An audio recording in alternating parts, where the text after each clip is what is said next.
नोंथांमोननि दिनै जे खौरांगिरि मेल लानायनि गुबै उद्देश्यआ मा? दिनै जोङो बे मोनाबिलिनि गोजोननाय जासिग्रोबाय बेवहाय नुजाफैनाय गासै मिडिया नोंथांमोननिसिम। जों दिनै बेवहाय खौरां मेल लानायनि उद्देश्यआ जाहैबाय जोङो बेबादिनो सम सम प्राइमारि आरो जोंनि इउपिपिएल पार्टिया बिसिडिसि आरो जोंनि इन्टेलेक्सुवेल गामिनि गासै गावबुराखौ लानानै सम सम जों बिदिनो जिरायो। बिसेस दिनै जिरायनायनि खारना जाहैबाय दाखालि थांनाय 9 तारिख खालि बेवहाय जोंनि इउपिपिएल दोलोनि मानसिफोरखौ माखासे बिपिएफनि मानसिफोरा बिथांमोनहा माने एसे जौ बेदर जानो होननानै लेंनानै बिथांमोनहा ओरैबायदि अपप्रचार खालामदों जे इउपिपिएलनि मानसिफ्रा बिपिएफआव हाबफैजोब्बाय होननानै माने मोनसे प्रचार खालामदों। दा बेखौ जों क्लियार होनो नागिरदों जे जोंनि इउपिपिएलआ बिपिएफआव थाङाखै। बिथांमोना मानोना सोरबा जाथि खुरमा बा सिना जाना हिसाबै बिथांमोना जौ लोंनो बेदर जानो होननानै बिथांमोना लेंहरनाय जादोंमोन। दा बेवहाय जोंनि मानसिफ्रा थांदोंमोन। दा बे थांनायाव बिथांमोनहा मा खालामदों माने जोंनि इउपिपिएलनिखौ 35थासो घर बे खासिबारि गामियाव माने बिपिएफआव फैजोब्बाय होननानै बिथांमोना अपप्रचार सालायदों आरोखि। दा जोङो क्लियार होनो नागिरदों जोंनि इउपिपिएल दोलोनिफ्राय माब्लाबाबो जोङो माने माबायाव थाङाखै बिपिएफआव, बे क्लियार खोथा। आरो माखासे खोथाया जाहैबाय 9 तारिख खालि खाम्फा बरगयारिया बे खासिबारि गामियाव फैदोंमोन। दा खासिबारि गामियाव फैनानै बिथाङा 10,000 15,000सो बेबायदि फैसा बिथांमोना जौ बेदर जानो थाखाय माने फैसा होलांदों बिथाङा। दा आं बुंनो सानदों 17 बोसोर सलायनायाव बिथाङा खासिबारि बे जोंनि इस्लाखाथा गामियाव दोंसेबो लामा मोनसेबो बान्दो बानायफेराखै। खिन्थु दिनै फैनानै गावसिनि गादिनि सार्थआव रायजोफोरखौ बेबायदिनो थगायनो बिसोरो जौ बेदरजों मोनसे फुस्लायनाय हाबाफारिखौ लाफैनायखौ जों नुदों आरो। दा आं खावलायदों जोंनि इउपिपिएलनि गासै सोद्रोमा बा जोंनि पार्टिखौ मोजां मोनग्रा रायजो राजानिसिम जे नोंथांमोनहा माब्लाबाबो बैबादि बिपिएफनि बेबादि फुस्लायनाय थगायनाय बेबादि हाबाफारियाव इनभल्भ जाजा। मानो होनना बुङोब्ला बिथांमोना नोंखौ निउ इयारनि नामाव, दमासिनि नामाव बा माबा मोनसे पिकनिक जानायनि नामाव बिदिनो बेदर फिसा जानो लेंहरो आरो बिसोरो मा खालामो नोंनि सायाव नोंथांमोननि सायाव अपप्रचार खालामनानै बिसोरो मा खालामो जे बिपिएफआव हाबफैबाय, उमुक उमुक पार्टियाव जोंनाव फैबाय, बेबादि बिसोरो माने रिउमार खालामो आरो। दा बेबादि रिउमारखौ जोङो गामि सिङाव थानाय हिसाबै एकदम गुदि जोबथा जों गाहाय लेभेलाव थानाय हिसाबै जों नुदों बिथांमोना गासिबो मिसा। आरो बिथांमोना बेबादिनो 17 बोसोर थगाय फैनानै दिनैसिमबो बे हुदाखौ गारा। बिसोरना बे मोनसे आखु नालाय, दा दिनैसिम बिसोरो आखुथाय जानानै थालांबाय आरो। बेखौ जों नुदों। ओंखायनो आं दिनै सांग्रांथि होदों दिनै बे माने मिडियानि गेजेरजों जोंनि इउपिपिएलनि गासै सापर्टारफोरखौ आङो दिनै सांग्रां होनो नागिरदों जे नोंथांमोना मालाबाबो बेबादि बिपिएफनि बेबादि खैसाराव दानां। आरो बिपिएफनि नावा अलरेडि गोदोनानै थाबाय।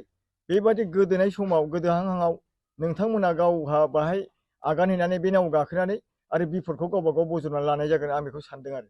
बेनिखायनो सांग्रां जा, माब्लाबाबो बिसोरनि फुस्लायनायाव थांनो नाङा, बे खोथा जाहैबाय। ओमफ्राय मोनसे खोथाया जाहैबाय खाम्फा बरगयारिया जुदि फैनानै बिथाङा जुदि खासिबारि, बाथाबारि, इस्लाखाथा रायजो राजाखौ जुदि मोजां मोनमारोमोनब्ला, जोंनि गुरुबासा ओनसोलनि रायजो राजाखौ मोजां मोनमारोमोनब्ला बिथाङा दिन्थिनांगौमोन जे 15 बोसोराव मोजां मोननायखौ गाव दिन्थिनो हानांगौमोन जे जोंनि ओनसोलाव दिनैसिम खाम्फा बरगयारिया मा मावखो।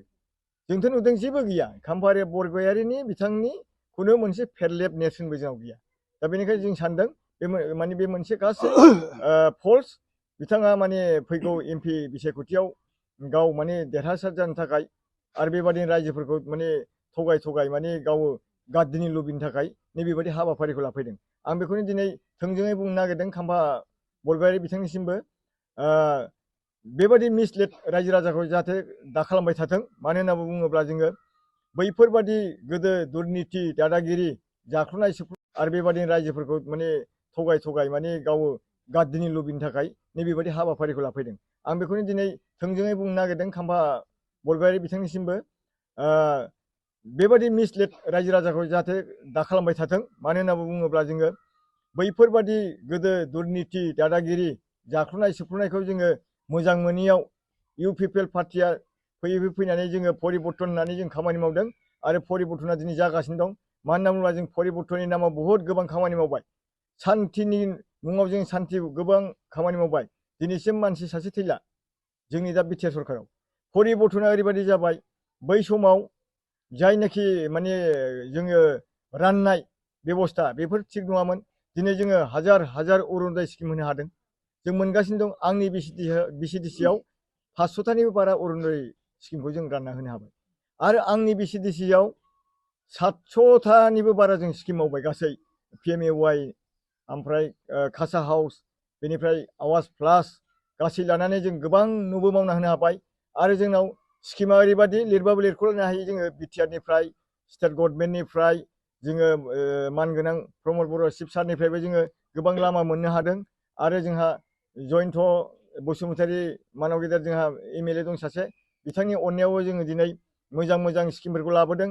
बे खासिबारि लामायाबो रिफायरिंआव जागासिनो दङ आरो 17 बोसोराव जायनोखि माने खामानिखौ मावनो हायाखैमोन जाम्बुबारिनि दलां सानपुरनि दलां इस्लाखातानि दलां दा बेफोरबायदि खामानिफ्रा MLA सारनि नाजानायाव दिनै बे गिदिर गिदिर दलां 17 बोसोराव जाय BPFआ मावनो हायाखै बेफोर दलांखौ जों दा मावफुंनो थाखाय लाहार फाहार खालामबाय आरो नैबे मासावनो बे जानुवारिनि 20हालागै टेन्डार जागोन। दा टेन्डार प्रसेसआ जाजोब्बाय। जों बेबायदि परिबर्तननि खोथाखौ लानानै जों सावरायोब्ला जोङो ओरैबायदि गोमोथाव डेभेलपखौ जों नुदों आरो जोङो बुंनानै फोजोबनो हायै गुरुबासा ओनसोलाव जौगाथाया जागासिनो दं। बेखिनिखौ आं दिनै नोंथांमोननि मिडियानि गेजेरजों बुंबाय आरो आं मोनसे खावलायबावनो नागिरदों जे जोंनि रायजो राजाफ्रा बेदर दरसे जौ खापसेजों जाहाथे गब'आ गावनि फिउचार फिसाफोरनि गावनि फिउचार माने जेनेरेसनफोरनि थाखाय जों सिन्था खालामनानै जोङो खौसेनि खामानि मावलांनांगोन आरो जोंनि जानाखि राजनितिकनि जोंनि बर्थमान सोलिबाय थानाय जोंनि आबाद बे राजनितिक आबादखौ BPFआ नुनानै गिदों। मानो होनना बुङोब्ला जोंनि UPPनि राजनितिक आबादा जोबोद माने जौगागासिनो दङ आरो बे गाहाम फिथाइ होगोन होननानै जों आसा खालामदों आरो गाहाम फिथाइखौ मोनगोनखौ बिथांमोना नुखानानै बिसोरो गिनाय फैदों BPF दोलोआ। मानो होनना बुङोब्ला बेखायनो बिसोरो माब्लाबा जोंनि UPPनि बे एसे जनसाधारन गुरुं मानसिफोरखौ बिसोरो ओरैनो 10,000 20,000 होगोन होननानै थगाय थगाय बिदिनो लोंहोनाय जाहोनायजों बिथांमोनहा माने जोंनि गेजेराव UPPजों UPPL माने बोखावनाय माने सेस्टाखौ खालामगासिनो दं आरो जाहाथे जोङो गावजों गाव गाज्रि मोनलायै नैबेबादि माने सेस्टाखौ बिथांमोना खालामगासिनो दं। बेखिनिखौ आं दिनै क्लियार होबाय आरो फैबाय थानाय समाव जोंनि गुरुबासा BCDC ओनसोलाव जाहाथे जोङो BPFनि बेबायदि थगायनाय आरो खुस्रायनाय रावाव जों गोजावा। जोंहा मावनांगौआ गोबां दङ आरो जोङो मावख'लायैहाय खामानि जोंहा माखासे आखायाव लानानै दं। बेफोर खामानिखौ जों जाहाथे थाबैनो जों मावफुंनो हायो बेखौसो जोङो गासै मेलेमजिबि बुद्धिजिबि गावबुरा जोंनि माने ओनसोलनि मोजां मोजां मानसिफोरजों जों सावरायबाय थागोन आरो सावरायलांबाय थागोन आरो बैफोर खामानिखौ जोङो फैबाय थानाय समाव जों मावगोन होननानै जों दिनै बावहाय मोजाङैनो जों बे मोनाबिलियाव जिरायदों आरो जों बिदिनो सम सम जिरायबाय थायो।